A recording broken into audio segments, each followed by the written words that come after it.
ఈరోజు ప్రత్యేకత మన గణతంత్ర దినోత్సవం. భారతదేశానికి స్వాతంత్రం వచ్చిన తర్వాత గణతంత్ర దినోత్సవం, రాజ్యాంగం అమలులోకి వచ్చినటువంటి గణతంత్ర దినోత్సవం సందర్భంగా ఈరోజు కార్యక్రమాన్ని నిర్వహిస్తున్నటువంటి పాఠశాల ప్రధానోపాధ్యాయురాలు మరియు తోటి ఉపాధ్యాయ బృందము, అదేవిధంగా విద్యార్థులు, పాఠశాల విద్యార్థులు, ఎక్కడైతే కమల పువ్వుకు ఏదైనా ఒక పువ్వుకు అందం ఎప్పుడు వస్తుందంటే ఆ పువ్వులో ఉన్నటువంటి రేఖలను బట్టి, అదేవిధంగా ఆ పాఠశాలకు అందం వచ్చేటువంటి విద్యార్థులందరికీ కూడా గణతంత్ర దినోత్సవం శుభాకాంక్షలు. మరి గణతంత్ర దినోత్సవం, మనం గణతంత్రం, మన దేశానికి స్వాతంత్రం వచ్చిన తర్వాత మరి మనం పరిపాలించుకోవడానికి సర్వసత్తాక సామ్యవాద గణతంత్ర రాజ్యం అనుకుంటాం. మన రాజ్యాంగాన్ని అమల్లోకి వచ్చిన రోజైనటువంటి ఈ రోజునే ప్రతి సంవత్సరం జనవరి 26ను గణతంత్ర దినోత్సవంగా జరుపుకుంటున్నాం. ఎప్పుడైతే స్వాతంత్రం వచ్చిన బ్రిటిష్ సామ్రాజ్యాన్ని మనకు స్వాతంత్రం ఇచ్చిన తర్వాత వారు ఏమనుకున్నారంటే, మేము స్వాతంత్రం ఇచ్చేవాళ్ళం కానీ వాళ్ళకి ఏ విధంగా పరిపాలించుకోవాలో తెలియదు అనే స్వతంత్ర ఉద్యమ సమయంలో వాళ్ళు చెప్పినటువంటి అంశాలని, మేము స్వాతంత్రం ఏ విధంగా సంపాదించుకున్న తర్వాత మేము ఎలా పాలించుకోవాలో కూడా మాకు తెలుసు అని నిరూపించడం కోసం ఎప్పుడైతే స్వాతంత్రం వచ్చిన తర్వాత వెంటనే రాజ్యాంగ సభను ఏర్పరచుకొని డాక్టర్ బిఆర్ అంబేద్కర్ యొక్క సారథ్యంలో డ్రాఫ్టింగ్ కమిటీని ఏర్పడుకొని మన స్వతంత్రం తర్వాత గణతంత్ర దినోత్సవం కోసం రాజ్యాంగాన్ని ఆమోదించుకోవడం జరిగింది. ఎప్పుడైతే 1949 నవంబర్ 26 రోజున మన రాజ్యాంగ సభ రాజ్యాంగాన్ని ఆమోదించింది.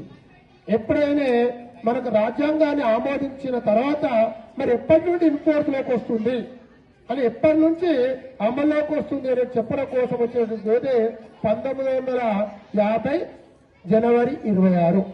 అంటే ఎక్కడైనా ప్రపంచంలో దేశాల్లో అయినా ఎక్కడైనా ఒక చట్టం అమల్లోకి రావడానికి చట్టం ఆమోదించినప్పుడు మనకు ఒక డేట్ పెడతారు, దాన్ని అపాయింటెడ్ డే అంటారు. అదేవిధంగా ఆ స్వాతంత్ర సమరంలో మనం ఏ విధంగా పరిపాలించుకోవడం కోసం వివిధ రకాలైనటువంటి చట్టాలు, మనకు బ్రిటిష్ వారు కూడా మనని పాలించడం కోసం, మన ఉద్యమాలను అణచడం కోసం కొన్ని చట్టాలను తీసుకురావడం జరిగింది. ఆ చట్టాలలో మనకు అనుకూలమైనటువంటి చట్టాలను తీసుకొని మిగతా చట్టాలను అదేవిధంగా చూస్తూ మనకు ఒక రాజ్యాంగాన్ని, లిఖితపూర్వక రాజ్యాంగాన్ని మొట్టమొదటిసారిగా భారతదేశ రాజ్యాంగాన్ని తీసుకోవడం జరిగింది. ఆ రాజ్యాంగాన్ని ఆమోదించినప్పుడు మన జనరల్ అంటే ఆర్టికల్స్ మరియు షెడ్యూల్స్ అంటారు.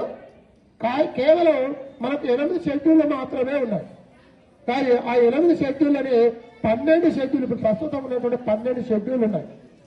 ఈ విధంగా మనం ప్రతి సంవత్సరం ప్రతి జరుగుతున్నటువంటి కాలమాన పరిస్థితులకు, ప్రపంచంలో జరుగుతున్నటువంటి పరిస్థితులకు అనుకూలంగా కొన్ని ఆర్టికల్స్ ని ఇంక్లూడ్ చేస్తూ రాజ్యాంగాలను సవరించుకుంటూ వెళ్ళడం జరిగింది. ఇప్పటి వరకు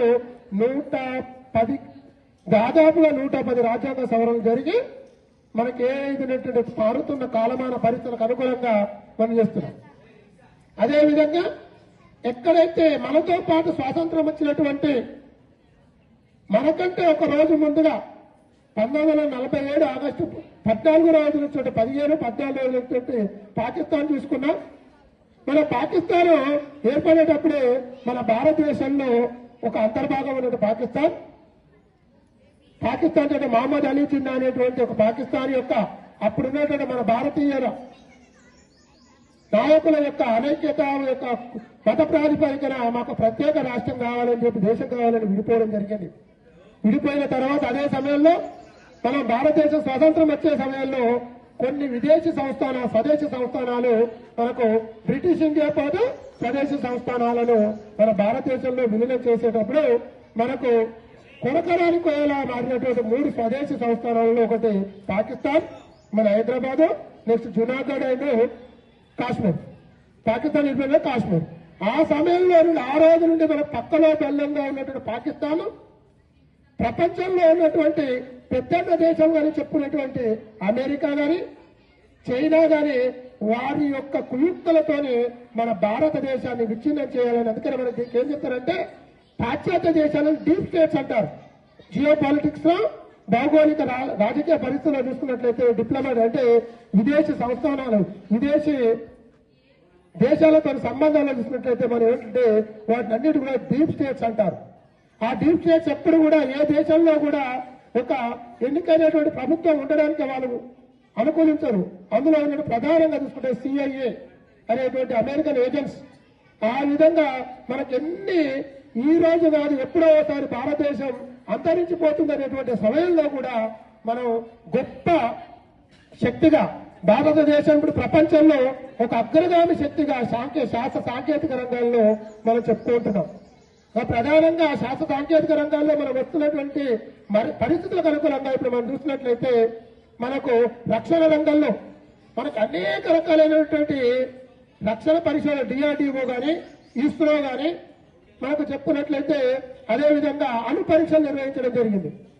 ప్రపంచ దేశాలలో నేను గొప్ప దేశాన్ని, నా దగ్గర అణు పరీక్షలు ఉన్నాయి, నేను అనుభూతం చేస్తాననేటువంటి చెప్పుకున్నటువంటి భారతదేశాన్ని పైన అమెరికాకు తలదన్నే విధంగా మనం భారతదేశంలో అణు పరీక్షలు నిర్వహించడం జరిగింది.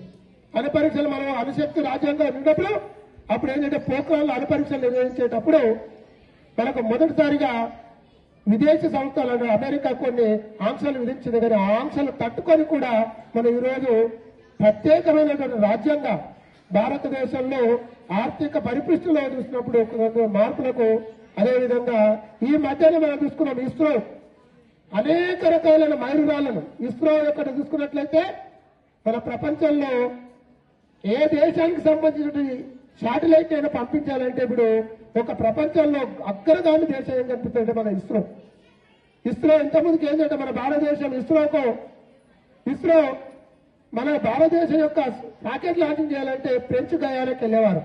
కౌరు అనేటువంటి ఫ్రెంచ్లో ఉన్న గయానా కౌరు క్షేత్రం నుంచి వెళ్ళి అదే మన భారతదేశంలో శ్రీహరికోటలో మొట్టమొదటి ఒక లాంచింగ్ ప్యాడ్ ఏర్పాటు చేసుకున్నాడు. అప్పుడు పోనార్ల శాటిలైట్ వెళ్తే GSLV, PSLV తీసుకుంటే ఇప్పటి వరకు 3 లాంచ్ ప్యాడ్స్ ఉన్నాయి.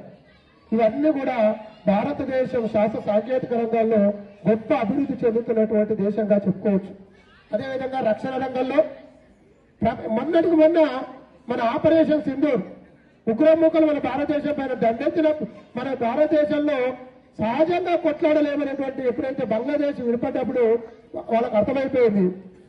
ఆ విధంగా ఉన్నటువంటి దాన్ని మనకి ఎప్పుడైనా ఉగ్రవాదాన్ని పెంచి పోషిస్తూ మన భారతదేశాన్ని ముక్కలు చేయాలనేటువంటి ఎప్పుడు కుయుక్తులు పండిన భారతీయులందరూ కూడా సమైక్యంగా ఉండి ఆ కుయుక్తులను ఎత్తుకోవడం అనేది జరిగింది.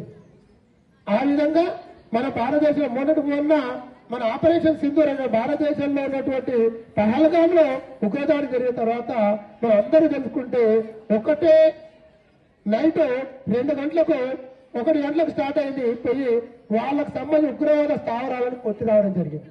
మరి ఎట్లా వెళ్ళారు? ఒక మిజైల్స్ వెళ్ళారు.